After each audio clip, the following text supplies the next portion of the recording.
चेहरा तो सब ढका हुआ था, सिर्फ चेहरा खुला था। क्यों? आप ये कहते कि इतना चेहरा और इतने हाथ ये गोरे हैं और बाकी मैंने देखे नहीं। क्यों? आज तक किसी ने ये कहा, उसे ये विकल्प भी हुआ कि मैंने बाकी देखा नहीं। कभी किसी ने ये भी कहा कि बेटा थोड़ी साड़ी ऊपर करना, ऐसा करके देखना, इधर इधर तो कलर ऐसा है लेकिन इधर कैसा है ये भी देख लो। क्यों नहीं किया ना? और जब किसी ने प्रश्न किया तो आपने ये नहीं कहा कि मैंने देखा नहीं, ढका था, ऐसा था, वैसा था। आपने कहा नहीं एकदम गोरी भूरी लड़की, एकदम उसमें कोई शंका की बात नहीं। और साड़ी का पता नहीं और गहनों का पता नहीं। दिखाई तो वे भी दिए होंगे कि नहीं? तो उसको होगा, बोले इसको हम अंतर्दृष्टि कह सकते हैं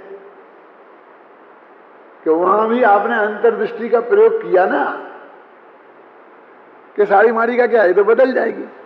कि साड़ी से थोड़ी शादी करनी है, गहनों से थोड़ी शादी करनी है।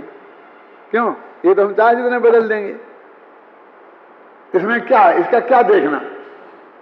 अरे बाल काले थे क्या सफेद? एकदम एकदम काले बाल देखे क्या? हाँ देखे। क्यों? और गहना नहीं देखा। आप समझे? तो ये कहने का मतलब ये है कि आप इसके मास्टर हैं। काय के कि जो देखना चाहें वो देखें और जो नहीं देखना चाहें वो नहीं देखें। ये ताकत आप में है। साड़ी के भीतर लड़की कैसी है इसके लिए साड़ी उतरवाने की जरूरत नहीं है। आपकी भेदक दृष्टि देख सकती है। साड़ी को नहीं देखे और लड़की को देख ले कि हाँ ऐसे ही देह में आत्मा है, आत्मा में राग देश के परिणाम हैं, वर्णादि और रागादि के बीच में भगवान आत्मा है। लेकिन अंतर्दृष्टि तुम्हारे पास एक ऐसी दृष्टि है कि ये दोनों ही नहीं दिखें और तुम्हें भगवान आत्मा दिखाई दे रहा है। क्या कि भिन्न है कि हाँ भिन्न है। अब क्या अभिन्न भी है? ये आकाश के एक क्षेत्र में दोनों हैं और इतनी अभिन्नता है राग आदि की तो जाने दो, देह से भी कि जन्म से लेकर मृत्यु तक एक समय को भी अलग नहीं होंगे। जहां आत्मा के प्रदेश रहेंगे वहीं पर देह भी रहेगी। अब तुम ध्यान करोगे कि नहीं करोगे?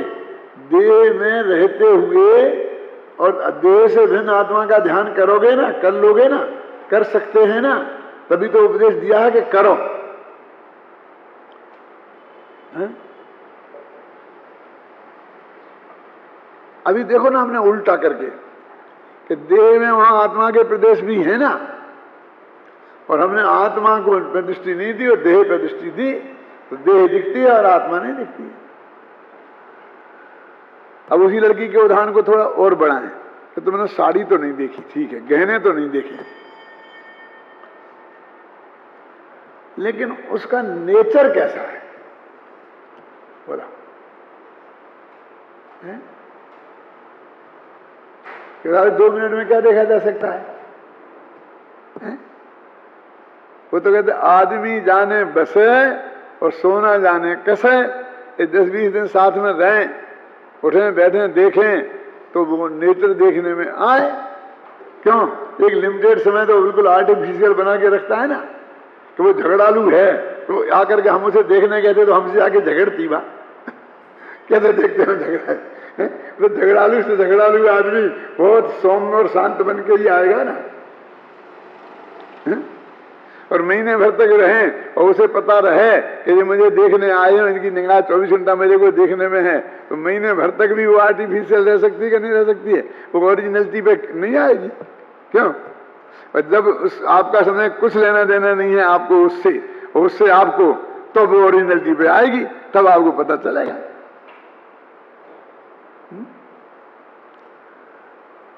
तो आप देखिए कि अंतर्दृष्टि से वहां की जो अंतर्दृष्टि वो देह तक है, वो स्वभाव भी आपने नहीं देखा। क्यों? आप मानते हैं देख ही नहीं सकते हैं, इसमें तो हम क्या देखेंगे? है?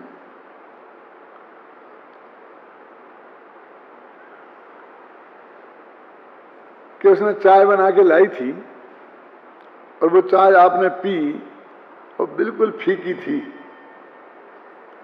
तो आपने कुछ नहीं कहा। वो कह भी देते कि बेटा क्या तुम्हारे यहाँ चीनी नहीं है, कि बहुत ज्यादा महंगी हो गई चीनी का भाव, क्या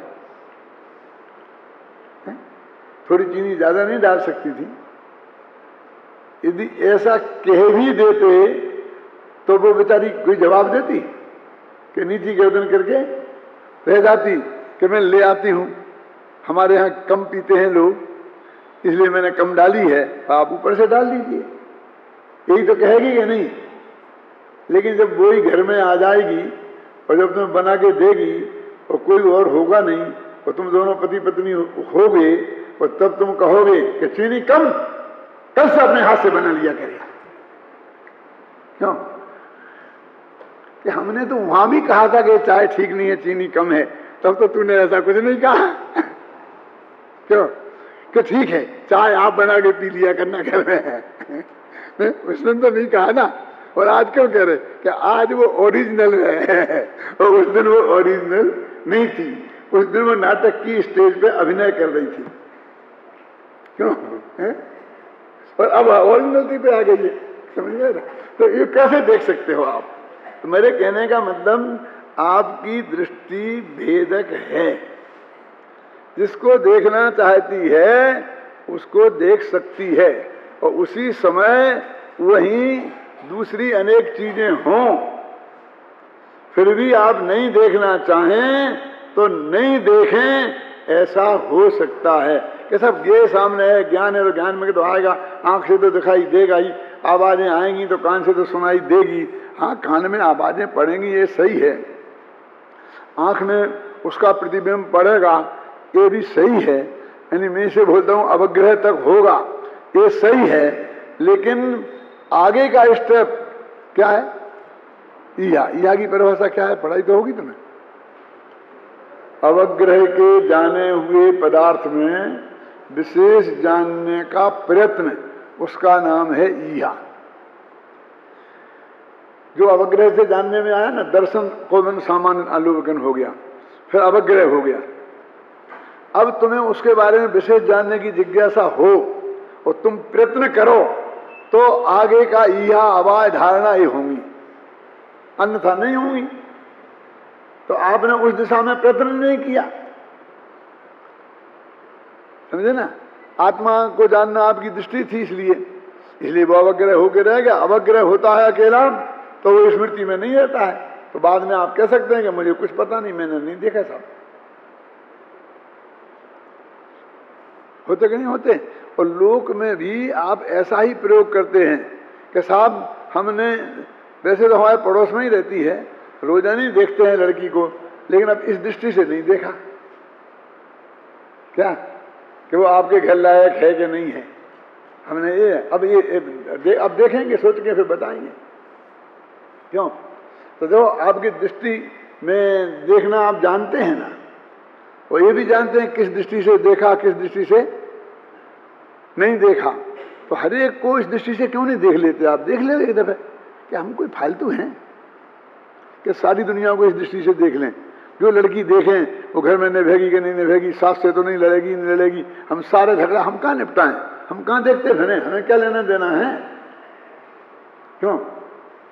इसलिए कहते हैं जो त्रिकाली ध्रुव भगवान आत्मा है उसको अनुभव के काल में भी अंतर्दृष्टि से देखा जा सकता है, और अंतर्दृष्टि परम शुद्ध निश्चय नय को भी बोलते हैं, परम भावग्राही शुद्ध द्रव्यावशक नय को भी बोलते हैं।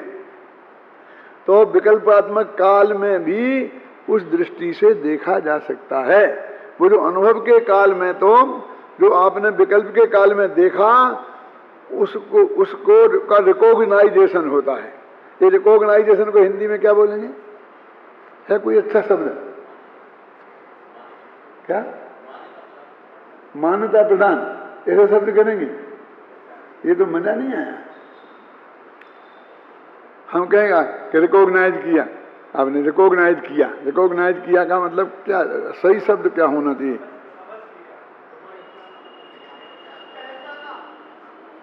ये शब्द तो मेरे सब ध्यान में हैं, लेकिन मुझे ये प्रॉपर नहीं लग रहे हैं रिकॉग्नाइजेशन के लिए।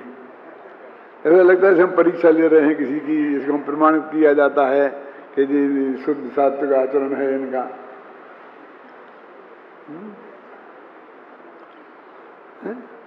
खैर देखने बाद में कोई बात नहीं, डिक्शनरी में देख के बताना। हाँ, तो अपनी बातें चल रही थी। देखिए यद्यपि 119 पेज पे, यद्यपि यहाँ वर्णादि से लेकर गुणस्थान पर्यंत सभी 29 प्रकार के भावों को पौद्गलिक कहा गया है। ये कहीं गलत जगह तो नहीं पढ़ रहे अपन? ठीक है, पौद्गलिक कहा गया है, तथापि उन्हें स्पष्ट रूप से दो भागों में विभाजित किया जा सकता है। एक तो वे जो स्पष्ट रूप से पुद्गल हैं, जिनमें वर्ण रस गंध और स्पर्श पाए जाते हैं, और दूसरे वे औपाधिक भाव जो पुद्गल कर्म के उदय से आत्मा में उत्पन्न होते हैं, है ना। यानी स्पर्श रस गंध वर्ण बनता पुद्गला आता ना। तो एक तो वो, अब रागादिक में आप स्पर्श रस गंध देखेंगे तो नहीं मिलेंगे, तो इनको पुद्गल क्यों कह रहे हैं? कि पुद्गल कर्म के उदय के निमित्त से हुए इसलिए। तो है नहीं, इनमें वर्णाधिक नहीं है, ये पुद्गल नहीं है, तो पुद्गल कर्म का उदय निमित्त है। देखो यहाँ निमित्त की मुख्यता कर दी। हर जगह तो अपन उपादान की मुख्यता करते हैं, लेकिन यहाँ पर के खाते में डालना ना, अपने यहाँ नहीं रखना, उसे पुद्गल में रखना है।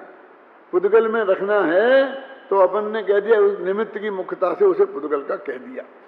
और लोक में निमित्त की मुख्यता से, जिसमें निमित्त जो निमित्त है मुख्यता से ही कथन होता है। शायद मैंने कभी एक आध दफे आपको बताया होगा कि जब रामचंद्र जी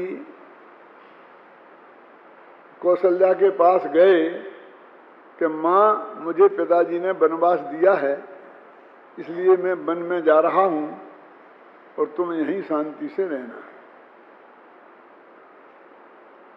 अहम गमस्यामि महावनम। कौशल्या ने वहां जवाब दिया वाल्मीकि रामायण में कि दशरथात मयि जाता, कि हे दशरथ से के निमित्त से मुझ में उत्पन्न हुए राम। दशरथात मयि जाता, मयि माने सप्तमी का एक वचन, मुझ में पैदा हुए, और दशरथात में दशरथ के निमित्त से। तो दशरथ रघुवंशी थे ना, कौशल्या तो रघुवंशी नहीं थी। तो राम रघुवंशी थे कि कौशल्या के वंश के थे?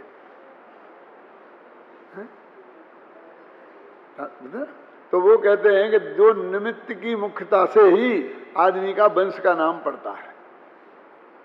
हमारा आपका नाम पड़ा है, भारेल है, छावड़ा है, सेठी है, क्यों? एक किसका है? माँ का के बाप का? बाप का ही है ना। तो वो कहते हैं पिता को बोलते हैं, हालांकि तो माँ और बाप दोनों ही निमित्त ही हैं, क्यों?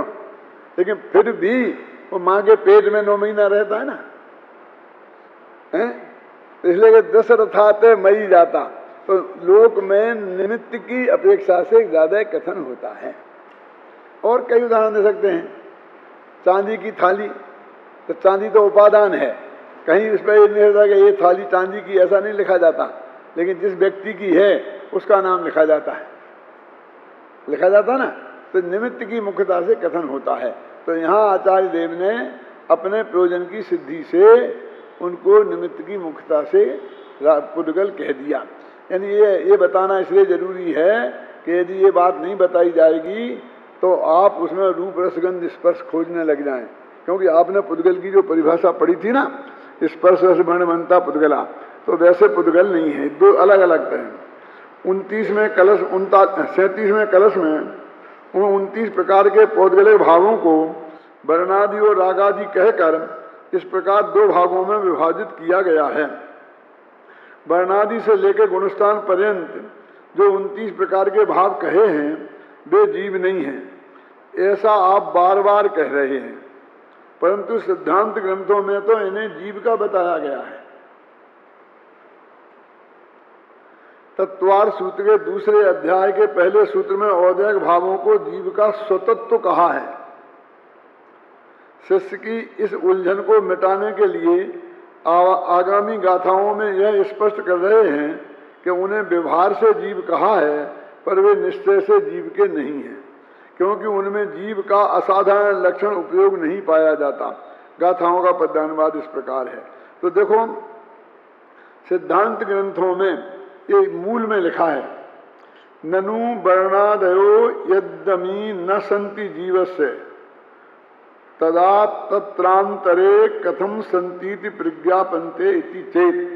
आप कह रहे हो कि जीव में पुद्गल, ये रागादि पुद्गल हैं, जीव में नहीं है, लेकिन तंत्रांतरे अंत ग्रंथों में उन्हें जीव के रूप में बताया गया है, तो ये मतभेद क्यों है, उसका जवाब भी आगामी गाथाओं में दे। वर्णादि और रागादि भाव ये भगवान आत्मा से अत्यंत भिन्न है, तुझे आत्मा में दिखाई नहीं देते हैं। ये बात कहने पर शिष्य के चित्त में एक शंका खड़ी हुई थी कि यदि ऐसा है तो फिर अन्य ग्रंथों में, गोमरसारादि ग्रंथों में, तो जहाँ भी कहा हो वहाँ समझ लेना कि अकेले गोमरसार से ही मतलब नहीं है। जिन जिन ग्रंथों में नए चक्र में भी कहा हो किसी नए से, तो उसे भी समझ लेना, और समय सार और प्रवचन सार में भी कहा हो दूसरे नए से कहीं इनको जीव के, तो उसे ग्रंथांतरे माने अन्य ग्रंथों में, वो पंचास्तिका भी हो सकता है, प्रवचन सार भी हो सकता है। कहने मतलब यहाँ आचार्यों में कोई मतभेद की बात नहीं है, इनको जीव के कहे हैं, तो आप यहाँ पर ऐसा क्यों कह रहे हैं? तो वो उसका उत्तर देते हैं 56 और 57वीं गाथाओं में। हम पढ़े हैं, व्यवहारेण दुए दे संबंधो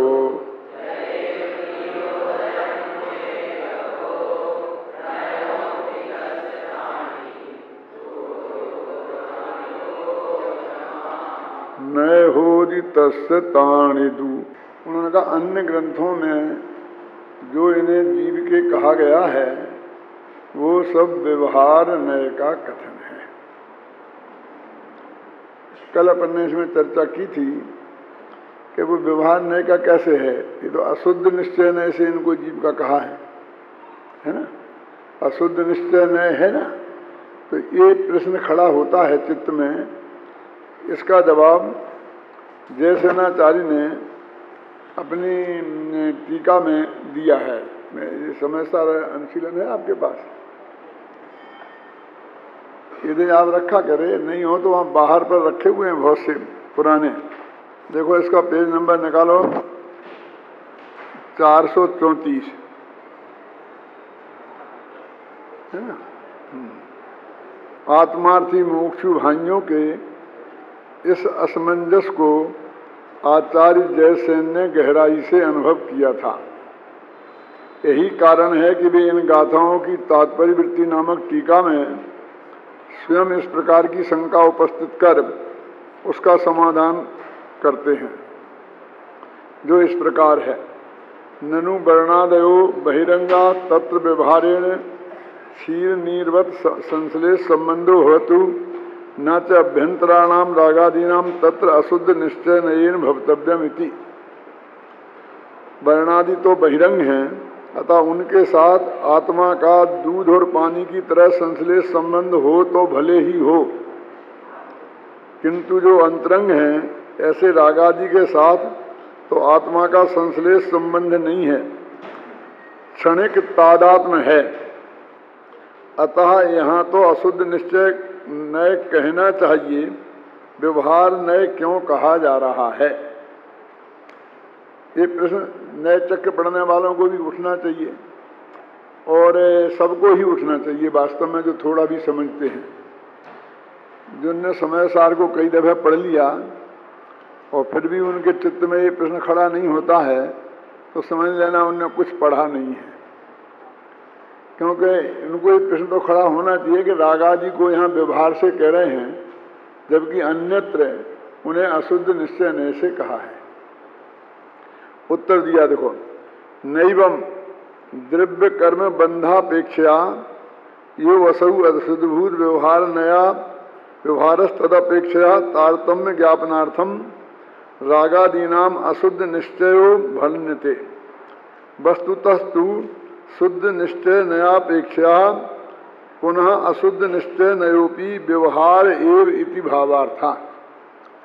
कहते हैं कि असद्भूत व्यवहार नय से रागादि, जैसे असद्भूत व्यवहार नय है ना, जिसमें पर द्रव्य के संयोग को कहा जाता है, तो उससे कुछ अलग टाइप का है ये बताने के लिए उसे अशुद्ध निश्चय ने कहा है।